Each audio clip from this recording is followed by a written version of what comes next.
Fala pessoal, muito boa tarde para você que está ligadinho aqui na programação da BMC News. Eu sou Daniel Morales, já estou aqui ao vivo no BMC Market e você fica aqui por dentro de tudo que está mexendo, tudo que está rolando com o mercado financeiro.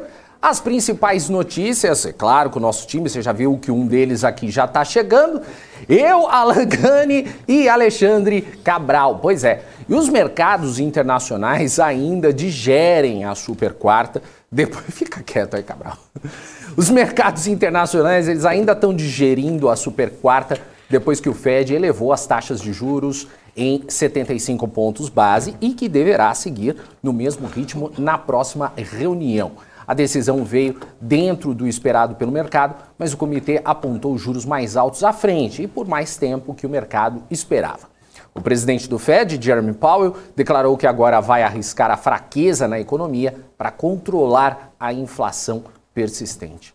Pois é, e outros bancos centrais anunciaram aumentos de taxas de juros nesta quinta-feira para conter a inflação, como o Banco da Inglaterra, o Banco Nacional Suíço e o Banco Norges da Noruega. Um dos destaques é o Japão, que interveio no mercado cambial hoje, comprando ienes pela primeira vez em 24 anos, horas após o Banco Central do país, o BOJ, acelerar a queda da moeda ao decidir manter sua taxa de juros de curto prazo em 0,1%. E mais, ainda teve a decisão do Comitê de Política Monetária do Banco Central, que decidiu ontem por manter a taxa Selic em 13,75%. Com isso, a autoridade interrompe um ciclo de 12 altas seguidas na taxa básica de juros, iniciado em março do ano passado. A decisão da autoridade monetária vem em linha com a expectativa de uma parte dos analistas. O mercado estava dividido entre uma manutenção da taxa em 13,75% e uma alta residual de 25 pontos base. Não foi uma decisão unânime. 2 membros do comitê votaram a favor de uma elevação da taxa para 14% ao ano. A autoridade monetária afirmou em comunicado que a inflação ao consumidor, apesar da queda recente em itens mais voláteis e dos efeitos de medidas tributárias, continua elevada. As medidas de inflação subjacente continuam acima do intervalo compatível com o cumprimento da meta para a inflação. Para compor o time, então, Alexandre Cabral, Alan Gani, boa tarde para vocês. Muito boa tarde, Daniel Morales, Alexandre Cabral e a toda a nossa audiência. Boa tarde, meu povo, beleza? É isso aí. O que vocês querem começar? Porque na realidade é praticamente tudo junto, né? A gente teve o Copom, teve aí o Fed também, foi a super quarta e hoje a gente está na super quinta. Não tá. Diga lá. Tá no day after, né? Tá no day after, né? Tá na ressaca. Aliás, faz um favor para mim, como é que tá a bolsa americana aí? Poxa, você me pegou. Peraí que eu não deixei aberto. Agora você me pegou. Tá em queda. Tá em queda? Tá em queda. Peraí. O Cabral tá tirando foto. Ô Morales, eu acho que assim, a grande notícia, quer dizer, do ponto de vista não de ser boa, mas de impactante, foi, mais do que a decisão do 0,75, foi o tom do discurso do Jay Powell, tá? Aonde ele, talvez ali pela primeira vez, de uma maneira muito mais clara, admite que não é possível mais fazer um soft land. O mercado ainda segurava essa esperança de ser um soft land, mas não será. E aí a questão é, até quando vai subir a taxa de juros? Eu acho que o mercado está meio perdido porque não tem um teto. Quando ela vai parar e por quanto tempo ela vai ficar? São duas questões, né? Então, mais importante do que a magnitude em si é quantos aumentos virão, certo? E por quanto tempo a taxa de juros permanecerá num patamar mais elevado. Então, aquela política do tal do QE, aquele sonho do QE, acabou. Acabei de entrevistar não posso dar um spoiler, né, mas um economista que o mercado, e é algo que a gente fala, que ele ficou viciado. Tá? A política do QE foi uma droga para o mercado, essas taxas de juros artificialmente muito baixas. E agora está muito difícil você fazer esse desmame. Mas esse desmame vai ter que ocorrer por conta da inflação e vai ser um período mais difícil. Vai ser aí talvez um bear market. Já estamos, né, num bear market. A questão é onde que será esse fundo do poço da queda das ações nos Estados Unidos. Boa. Cabral, tem algo a acrescentar? Tenho, deixa eu ver se eles viram que eu entrei. Porque nós estávamos com sessão de fotos aqui com o modelo cabelinho na régua, todo deitado, fazendo assim. Mas voltando. Foco! Compartilha minha tela, por favor. Eu não sei quem que ele estava falando de quê. Atrás de você, cabelinho na régua, estava tudo cheio de posição para modelo, o pessoal tirou fotos, cambora. Olha aqui, ó. Isso daqui é o relatório que o FONC, que é o Banco Central, a reunião lá do Banco Central americano, divulga a reunião sim, reunião não. Então ele divulga uma, pula uma e etc. E nessa sequência, olha uma coisa curiosa, PIB, que é o movimento da economia americana. O que esperar para a economia americana?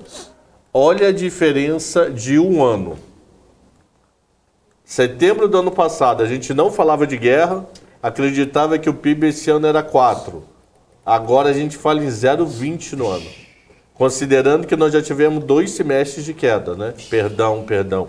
2 trimestres de queda, que foi o primeiro semestre. Então significa que eles acreditam que o segundo semestre vai ser relativamente bom para poder zerar. Olha também em setembro de 21, a gente falava numa inflação de um PIB de 2% para 24%, agora a gente já fala em 1,70%. Quer dizer, a economia americana voltar a andar bem é de 25 para frente pela visão do Fed. Desemprego, que é onde ele ataca, não mudou muito, pode ver, era 3,80, voltou para 3,80, chegou a diminuir, mas está voltando aos níveis. O detalhe é para 23 e 24, que era 3,5 duplo e virou 4,40. E outra virada bem grande, comparável com o PIB, é a inflação. Se esperava a inflação esse ano de 2,20, agora fala de 5,40 para esse ano, quer dizer, mais do que dobrou. E aquela inflação terminal americana de 2%, que já em algumas reuniões para trás chegou a se falar, entre final de 23 e começo de 24 a gente já está indo para 2. Agora a gente já vai começar a conversar sobre 25. Então, os dados não são muito assim animadores para a economia americana, mas nada por enquanto desesperador também. Então, por isso que o mercado não está no pânico tão grande como teve nos outros pós-cupons, pós-FONCs, né? Boa. O Helder J. Menezes, ele pergunta o seguinte, Gani Cabral. O S&P 500, desde janeiro de 22 até agora, já caiu 21%. No Brasil, subiu no mesmo período 12%. Pergunto, vocês acreditam que os gringos estão segurando o Ibov? Como é que tá? Você não tem a planilha do fluxo aí da entrada desde 2021? Não tenho. O fluxo da entrada do ano passado foi uma saída de 7 bi e pouco, 8 bi e pouco.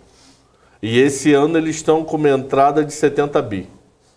Então, entre ano passado e esse ano, dá 60 bi aproximadamente. De entrada. Sendo grosso esse ano.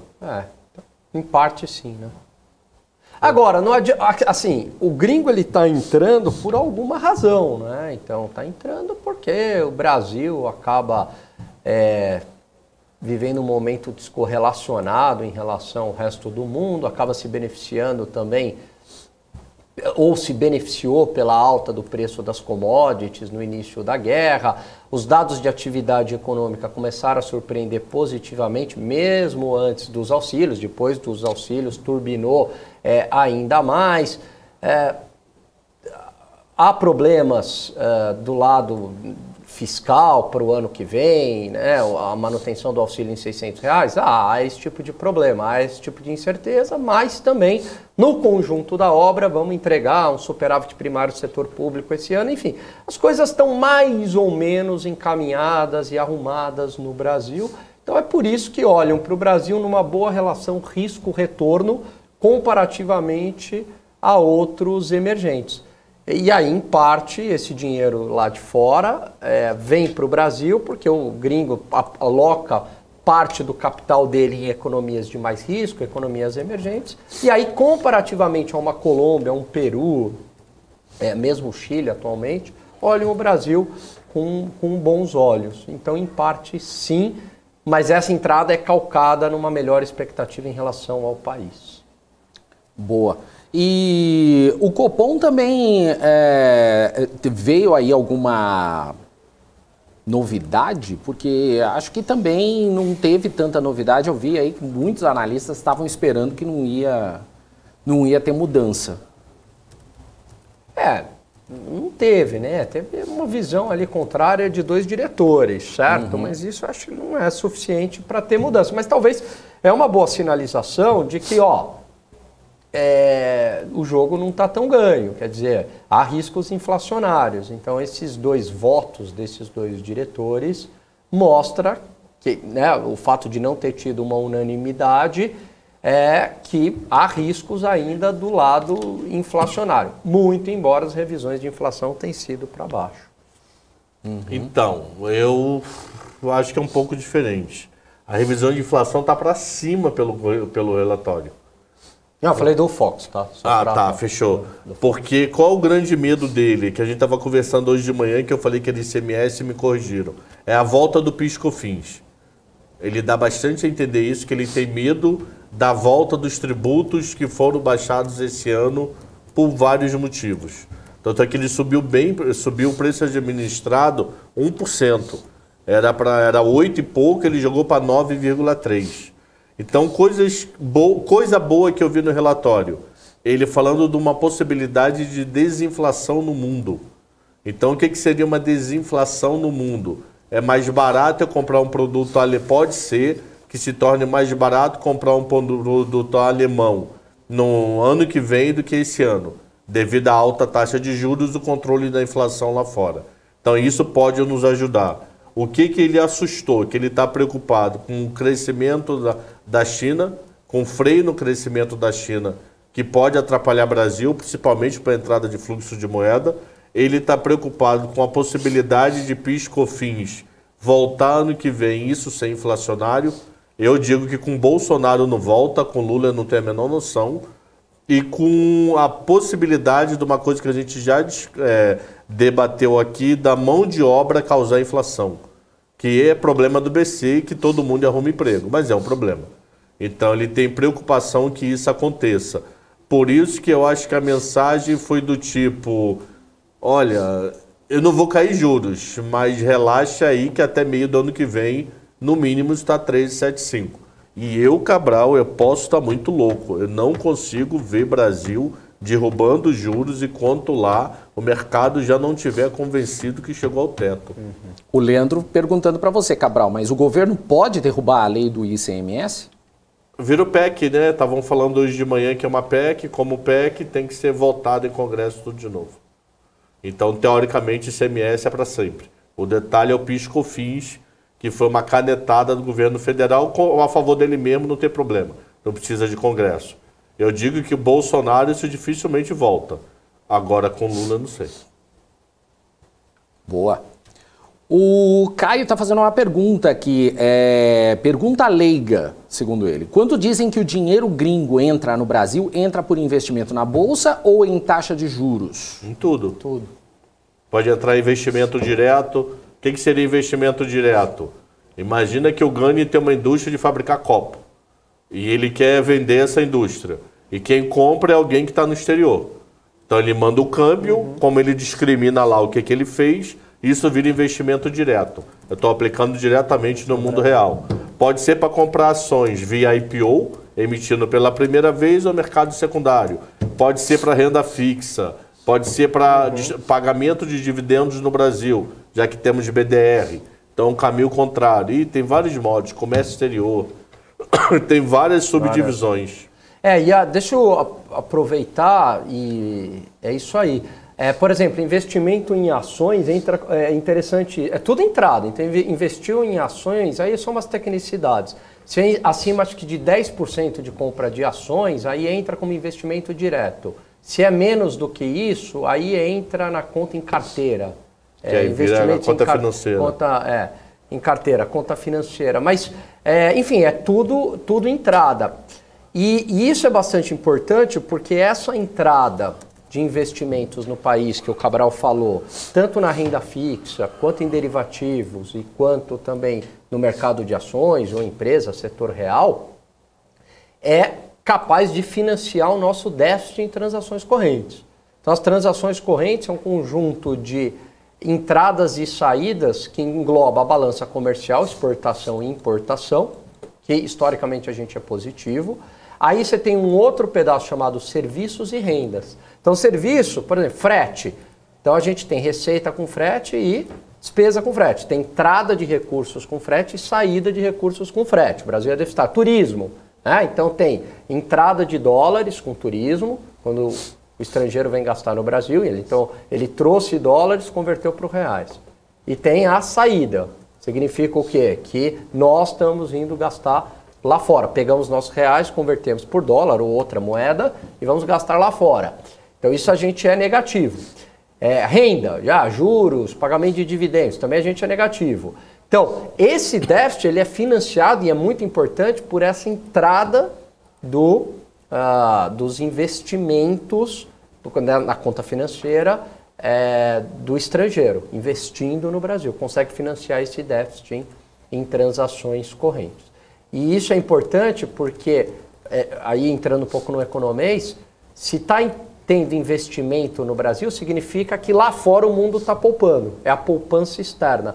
E boa parte dos investimentos realizados pelas empresas no Brasil, de uma maneira geral, é financiado pela poupança externa. É o estrangeiro investindo no país aqui. Porque a nossa poupança interna não é grande. E aí poupança não é o acúmulo de poupança, estoque, né? É o que não se consumiu da renda. Então, por exemplo, a poupança privada não é muito alta no Brasil. A poupança do governo é o contrário, ela é negativa, ela suga a poupança privada. Tá? Então, boa parte dos nossos recursos é para financiar o governo, através de títulos públicos. Então, como é que as empresas obtêm funding, muitas vezes, para os seus investimentos? Através da poupança externa. É legal isso, né? A parte de balanço de pagamentos da economia. Por isso que a gente não pode viver sem fluxo. É isso aí. Nem que seja para investimento direto, para bolsa, para renda fixa. Isso. Boa. Nós não somos os Estados Unidos ainda. Perfeito. A gente é muito dependente de investimento de fora. Por isso que o Brasil não pode fazer barberagem. Porque quando a gente faz barberagem, economicamente, o mundo lá fecha a torneira e fala, pô, o Brasil eu não vou. E aí, quem que financia investimento de empresa? Quem é que vai colocar dinheiro em bolsa, vai sustentar os preços na bolsa? Aí você vai ter que trazer a grana. Vai ter que trazer a grana. Boa. Ele. Principalmente. E o Alexandre aqui, ele está perguntando o seguinte, olha, vocês acham que a guerra pode gerar um efeito manada para baixo, como foi a Covid-19? Pode. Tudo pode. Guerra é incerto, mano. Pode. A guerra atual já está meio que no preço, a não ser que ela piore muito. O problema ainda acho lá se rolar uns tecos entre China e Estados Unidos. Aliás, a gente tem notícia para falar sobre China e Estados Unidos daqui a pouco, que a gente vai discutir com vocês, isso é legal. O Paulo Lacruz pergunta assim, com essa alta de juros no mundo, acredita que a entrada de capital estrangeiro vai reduzir por meio do carry trade? Sim. Por isso que eu não consigo ver Brasil baixando juros antes de lá estabilizar. Aí, se a gente convencer o gringo que a gente está fazendo dever de casa, que o trabalho está bonitinho, ele vem para a nossa renda fixa. Se não, o Banco Central tem que manter, porque senão o real pode desvalorizar tão forte que gera inflação de importação. É isso aí. Eu rezo para errar tudo que eu estou falando. Para ele conseguir baixar antes, que já resolveu o problema antes, que está tudo tranquilo antes. Mas eu não consigo enxergar isso muito rápido, não. E um real desvalorizado é isso aí, é muito ruim para importação. E boa parte dos nossos investimentos das empresas precisa comprar maquinário lá de fora, precisa comprar insumos lá de fora. Então, quando dificulta essa importação, tem um efeito inflacionário, né? Mas também, pensando mais a médio prazo, pode diminuir o investimento no país e isso pode prejudicar também o crescimento econômico. Porque é uma visão muito da década de 80, que do ponto de vista de marketing era excelente, mas ela confunde muito para quem está começando em economia, que olha o nome, exportar é o que importa. Então parece que importação é ruim, não é. Importação é muito importante, né? Seja para consumo, tem medicamentos que a gente não produz aqui, precisa importar. Maquinário, tecnologia e além da questão da inflação, né? Então, quando essa importação fica cara, como o Cabral bem falou, há um repasse no preço, né? Então, o Brasil tem que manter esses juros aí por um tempo elevado e fazer a lição de casa, as duas coisas. Porque não adianta só BC trabalhar, né? E a lição de casa é o fiscal. Legal. O fiscal. O Rafael Morelli falou, com essa volatilidade se torna um ponto positivo para nós ou para o país? Volatilidade é incerteza, só é bom para quem trade, não para investimento. O Felipe Lippe, com os embrólios da alta de juros americanos, mais político pode impactar na curva de juros na ponta longa e curta no Brasil? Entendi, não. Desculpa. Mais político? Eu também não entendi, não. O Felipe, dá uma reformulada aí na sua questão, não foi. O Paulo falou aqui, gostaria que analisassem o derretimento das ações de frigoríficos. Os múltiplos estão no chão. No caso de Marfrig... Se bem que, olha, a gente conversou com um especialista ontem sobre isso no Top News. Paulo, eu acho que é mais fácil você dar uma olhada nesse vídeo, porque com certeza ele, como ele trabalha só com isso, ele vai poder te dar aí mais informações. O Leandro Moura, qual a vantagem para as commodities agrícolas com o dólar alto e a taxa de juros altas? O dólar alto porque a gente vende lá para fora, eles pagam menos para a gente. Como paga menos? Imagina que a gente está cobrando R$100 a saca. Se o dólar custa 5, é um custo. Se o dólar custa 5,20, é mais barato. Então, mas o ativo já é cotado em dólar. Então aí não tem efeito, só tem efeito para a gente, não tem para eles. E a gente ganha mais em dólar. A gente ganha mais em dólar. Mas não esqueça que aí vai ter custo de fertilizante. Tem que fazer muita continha para isso. Por isso que eu recomendo muito um curso que já existiu de commodities, que eu não sei se vai ter outra turma esse ano, onde o Vicente e o Ale falaram bastante disso. Somente o Vicente. Boa. O Felipe Lippe, ele refez a pergunta aqui. Ele falou, como a alta de juros americanos mais eleições podem impactar no aumento da Selic? A eleição... Então, assim, a alta de juros dos Estados Unidos começar a ser muito acima do que está esperando, pode ou puxar um pouco a nossa taxa de juros, ou, como o Cabral falou, demorar mais para ela cair, né?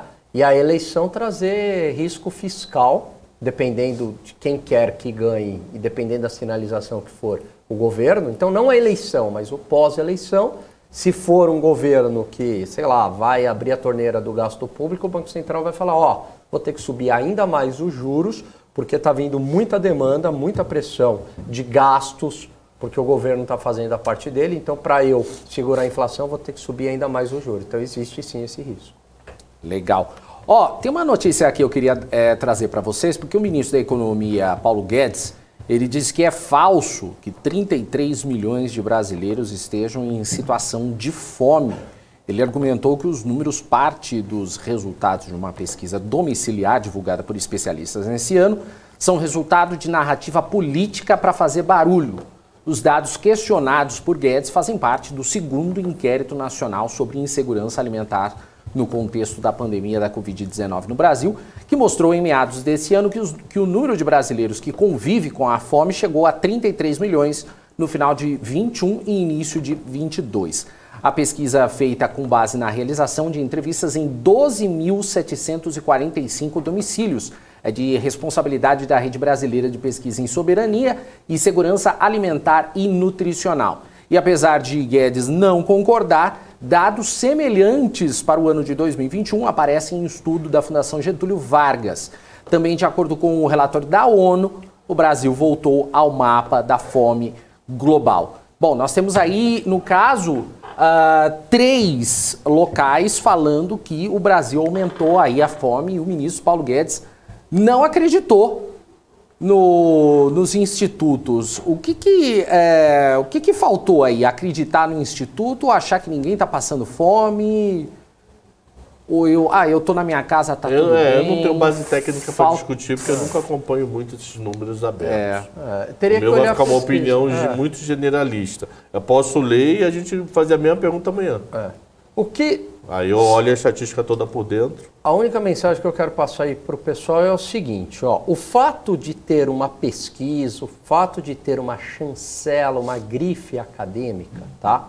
Não quer dizer que a pesquisa foi bem feita, não quer dizer que isso é um retrato da realidade, ok? Então, assim, óbvio que tem grifes acadêmicos, tem pesquisadores muito sérios, mas a gente sabe que na academia existe uma série de questões, tá? Desde conflito de interesses, quem está pagando essa pesquisa, e há também muita pesquisa ruim que é publicada com métodos bastante questionáveis, enfim, como há também muita pesquisa séria e muita pesquisa boa. E aí eu vou pegar carona no que o Cabral falou. Eu não li nenhuma dessas 3 pesquisas para saber como é que foram feitas. O que dá para falar aqui de uma maneira geral sim, a pobreza aumentou durante a pandemia no mundo, tá? A situação não foi brincadeira. Pessoas perderam seus empregos, empresas foram fechadas. Há um relatório acho que da ONU, né, dizendo de 30 milhões de pessoas, não no Brasil, mas 30 milhões na extrema miséria na América Latina, passaram para a extrema miséria. Então, sim, aumentou. Acho que é razoável dizer que a pobreza aumentou. 33 milhões de pessoas em estado de fome, tá? Como trouxe um dos institutos aí que eu não conheço, me parece exagerado. A gente está falando mais ou menos, eu fiz uma conta aqui, de aproximadamente 17% da população brasileira. Me parece exagerado, mas que a fome aumentou, isso eu acho que me parece razoável, e isso tem nome, isso decorre da pandemia e das medidas de restrição, os lockdowns. O Assis Júnior falou aqui uma coisa que eu achei interessante. Não seria mais justo admitir que existe fome e pobreza e apresentar propostas para a erradicação? Realmente eu concordo nesse sentido também. Eu acho que é mais fácil falar isso. Mas houve aí um aumento da fome no mundo, né? E eu acho que o discurso deveria ser esse que você falou, né, Gani? Eu acho que houve um aumento no mundo inteiro. Houve um aumento no mundo. A pandemia, as medidas de lockdown, né, do jeito que elas foram colocadas, e aí eu acho que era a grande discussão, que é o seguinte, tudo bem, pode ser que as medidas de lockdown, e mesmo assim questionáveis e tal, não sou especialista em área de saúde, mas vai ter um efeito para a diminuição da doença. Ponto, ok, esse era o argumento. Mas, em contrapartida, tem uma série de consequências também. Consequências é uma medida que a gente tem que ter uma visão holística, não é só na área da saúde. Porque essas consequências dos lockdowns, consequências de saúde, muitas pessoas não fizeram exames para detectar câncer, por exemplo, que aumentou. Muitas pessoas se deprimiram, né? Agora a gente já vê um aumento de casos de depressão e ansiedade, porque ficaram muito tempo dentro de casa, e agora com esse processo de reabertura, as pessoas ficaram muito ansiosas, aumento de alcoolismo. Então teve um impacto social, teve também um impacto diretamente econômico. Então as pessoas perderam empregos, muitos, né, ficaram em situações de vulnerabilidade. Então a discussão, que sempre quando eu tentava do lockdown, né, e fora do direito, se é dever do Estado ou não, é uma decisão individual, tem toda essa discussão do direito. Mas o ponto o benefício do lockdown compensou o seu custo? Essa acho que era a discussão. Porque um dos custos é econômico, e economia é vida. Se você está falando que tem pessoas que estão morrendo de fome, isso significa que essas pessoas podem morrer por falta de alimentação ou têm propensão a ficar mais doentes. Então, acho que essa era a discussão. É uma relação de risco-retorno, uma relação de custo-benefício. Valeu a pena ou não? Não tinha saída fácil. Não estou dizendo que, qual seria a saída. Não tinha saída fácil. Então, por isso que foi muito difícil para os governos. Eu aí, Alain falando, eu acho que a saída encontrada por alguns estados americanos foi a mais prudente, para não evitar o colapso econômico e ao mesmo tempo não propagar a doença, que foi mais ou menos o que adotou a Flórida e o Texas. Tá? Então, não parou escola em nenhum momento, continuou aberto os setores essenciais, circulação de pessoas, restrições, claro, sem aglomeração, pessoal de máscara em ambiente fechado. Acho que isso era o meio termo possível.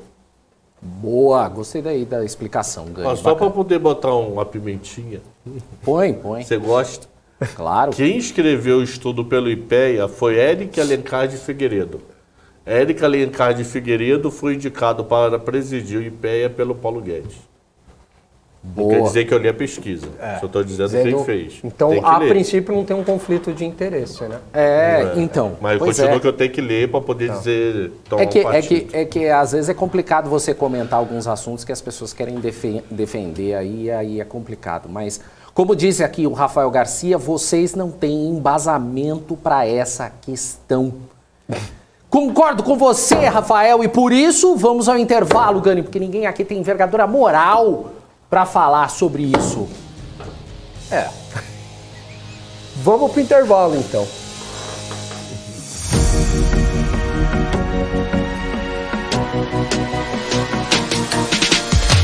BMC News. Informação que gera valor.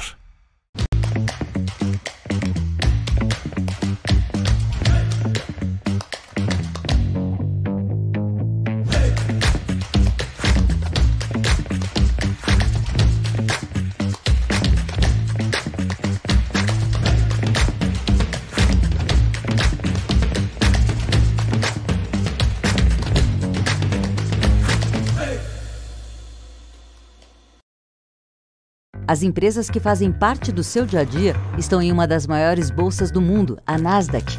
E a boa notícia é que você pode investir nessas empresas diretamente pela Avenue, sua corretora nos Estados Unidos. Com os dados das ações dos Estados Unidos fornecidos pela Nasdaq em tempo real, o cliente Avenue pode acessar diretamente as maiores bolsas do mercado americano.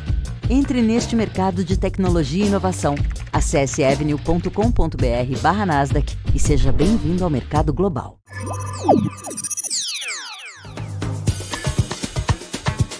Já imaginou ter acesso 24 horas, de domingo a sexta, aos principais mercados globais? Para você poder negociar com a segurança e com a qualidade de um broker internacional com mais de 20 anos de expertise?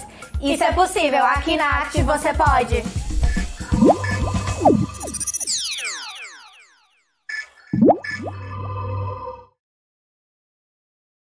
Você está cansado da mesmice? Negociando em plataformas com ferramentas desatualizadas? Falta variedade e funcionalidade?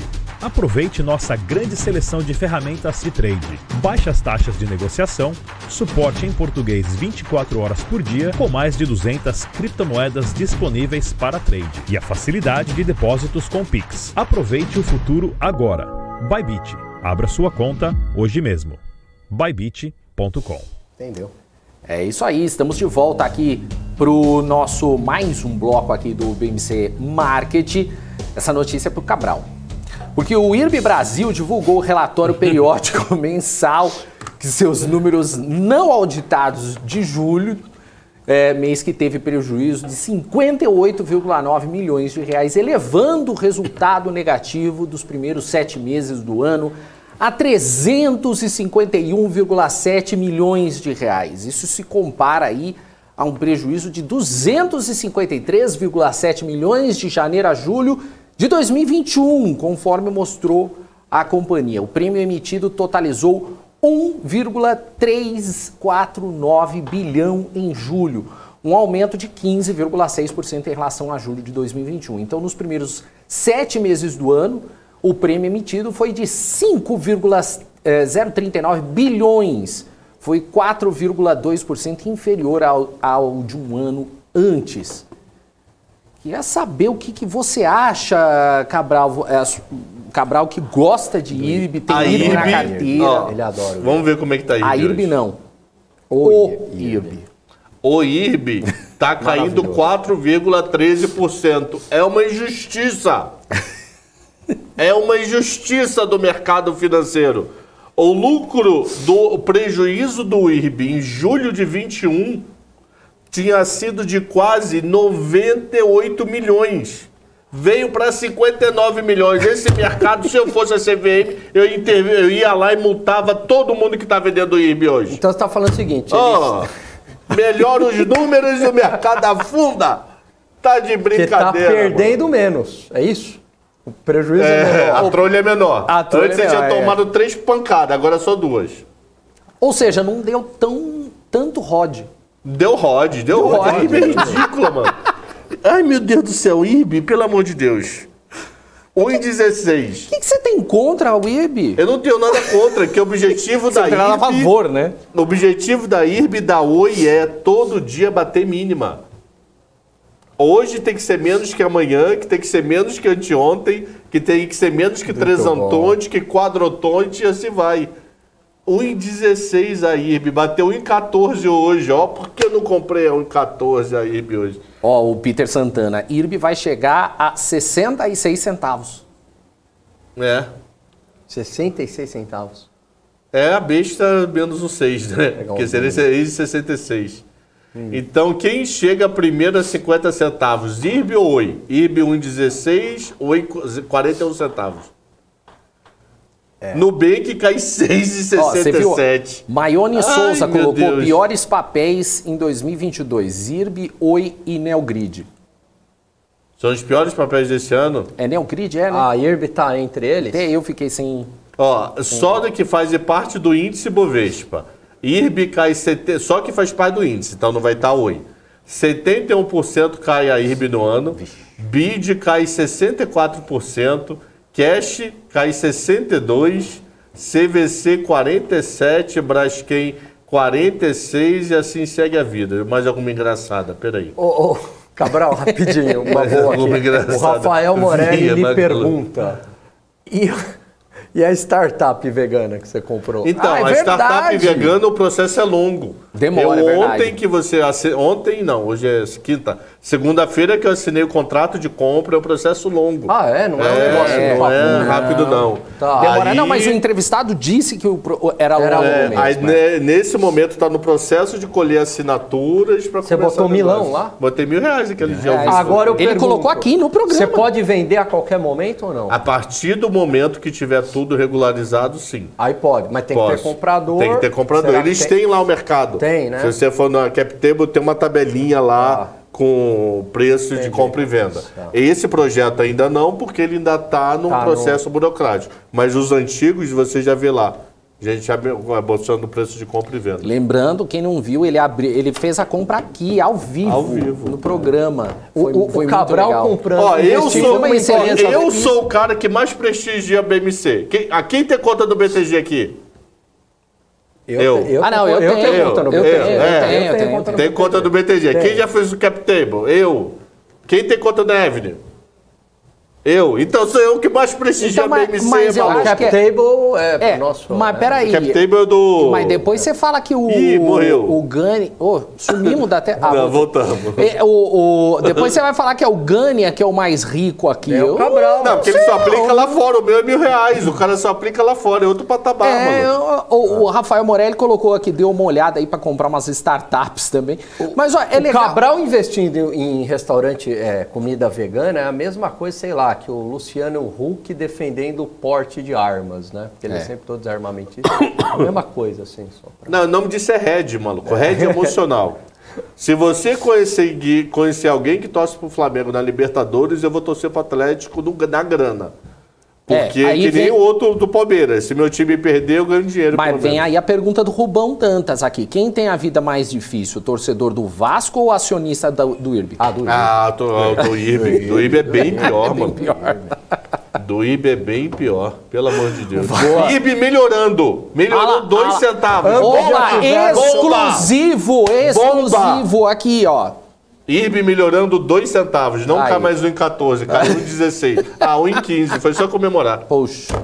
Tira o exclusivo daí. Pô, hoje eu olhei o preço do urânio. Tinha me perguntado, puta desgraça, né?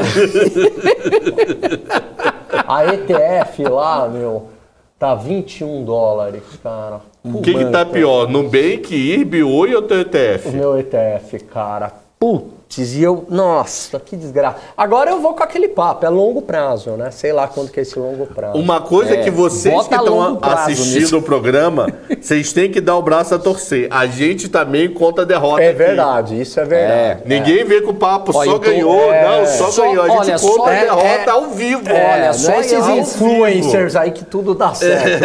A gente conta a derrota ao vivo. A gente tá nesse programa o quê? 1 ano e meio já, Agosto do ano passado. 1 ano e 1 mês, 2, né? 1 ano e 2? 1 a 2 meses. Tá.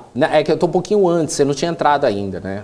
Não, eu só participava segunda-feira de manhã. É verdade, não. Então, um pouquinho mais, então. 1 ano e meio, vai, desse programa. E eu sou aqui, tiro o chapéu pro Gani, porque foi desde aquela época que eu acho que ele investiu em urânio. Não, ele investiu em urânio depois que ele fez um portfólio global. Ele trouxe um maluco que falou, é urânio. O cara veio já dentro de uma cápsula. Verdade. Porque ele andava com urânio no bolso, pra não passar, o cara veio de uma cápsula, não entrava no elevador. Aí ele falou, maluco! Agora eu sou gringo, ETF de urânio. A gente fez essa entrevista, botamos aquele símbolo de radioatividade, mostramos um negócio, foi um negócio, falei, o negócio é urânio. E nem com essa, né, nem com a crise do gás, eu falei, pô, a Alemanha agora vai. Vai reativar tudo. Ele entrevistou o Sr. Burns, que dos Simpsons. Beleza. O César Honorato lembrou aqui do mini curso aí sobre opções para amanhã. Faz amanhã. Não, é sexta. Que depois de amanhã. Não, a gente faz amanhã. Amanhã. Faz amanhã o quê? Uma dúvida que o cara queria de fazer a hedge com call e put ao mesmo tempo. Então temos amanhã você tá aqui, né? Tô, agora vai voltar às sextas-feiras. Gani está de volta. Depois de um tempão, esse ano eu acho que não teve. Não teve, Gani de volta às sextas-feiras. Vamos de volta, assim, agora a equipe completa. Gente, só um último assunto aqui, antes da gente encerrar esse bloco.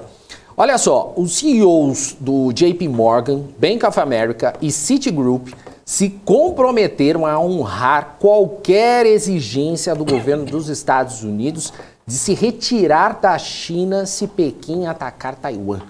Esse compromisso foi assumido pelos dirigentes dos 3 maiores bancos norte-americanos por ativos determinando os compromissos em audiência do Comitê de Serviços Financeiros da Câmara dos Deputados. A resposta dos CEOs veio depois que o congressista Blaine Luetkemeyer perguntou se eles estavam preparados para se desfazer da China no caso de um ataque militar a Taiwan. Abre aspas, eles disseram, seguiremos a orientação do governo que há décadas trabalha com a China. Se eles mudarem de posição, mudaremos imediatamente.